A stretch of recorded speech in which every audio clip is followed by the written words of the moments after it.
আর দুই কাউন্সিলর তাদেরকে শোকজ করা হয়েছে। তৃণমূলের দুই কাউন্সিলরকে শোকজ, কেন শোকজ, কি কারণ? 100 নম্বর ওয়ার্ডের কাউন্সিলরকে শোকজ করা হয়েছে তৃণমূলের তরফ থেকে। আবিরের কাছ থেকে বাকিটা জানবো। আবির, কি কারণে শোকজ করা হলো এনাদের? দেখো, শহর কলকাতার একটা অফিসে কে কোন চেয়ারে বসবেন তাই নিয়ে দুই কাউন্সিলরের মারামারি এবং একজন কাউন্সিলর আঘাতপ্রাপ্ত হয়ে হাসপাতালে ভর্তি হলেন। এই গোটা ঘটনাকে ঘিরে এটা অভিযোগ উঠেছে যে এরা দলীয় শৃঙ্খলা তারা মানছেন না, দলীয় অনুশাসন মানছেন না, এবং এদেরকে এর আগেও বারবার সাবধান করা হয়েছিল। তারা তো নিজেরা অশান্তি থামাননি এবং তাদের যারা অনুগামী রয়েছেন তাদের মধ্যে বিস্তর গন্ডগোল এই জায়গাতে ঘিরে তৈরি হয়েছে।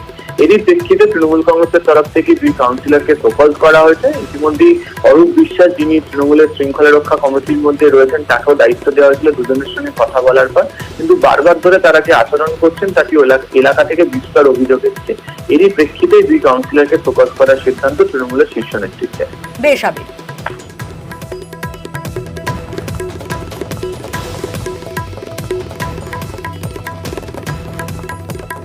কলকাতা পুরসভার কিছু কিছু ওয়ার্ডের কাউন্সিলরদের কিছু অনভিপ্রেত আচরণ লক্ষ্য করা যাচ্ছিল কয়েকদিন ধরে।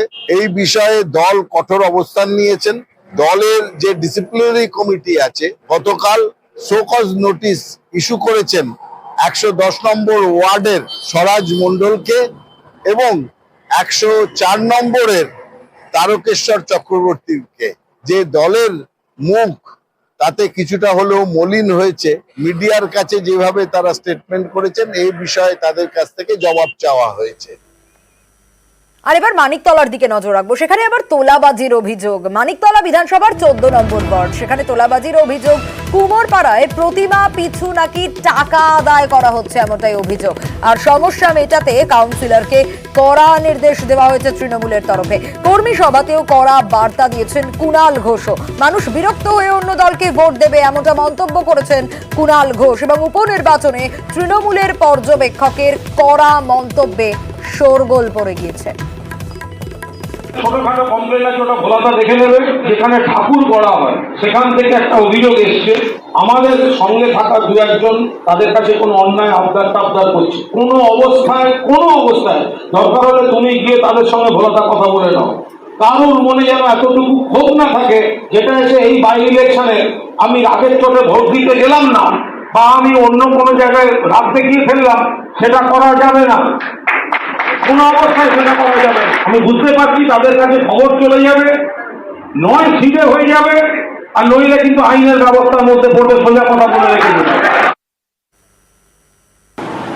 কুণালদা আমাদের হাইকমান্ড, ওনার কারণে যখন গেছে জিনিসটা সত্যি, এবং যারা করেছে আমি সঙ্গে সঙ্গে তাদেরকে ডেকেছি।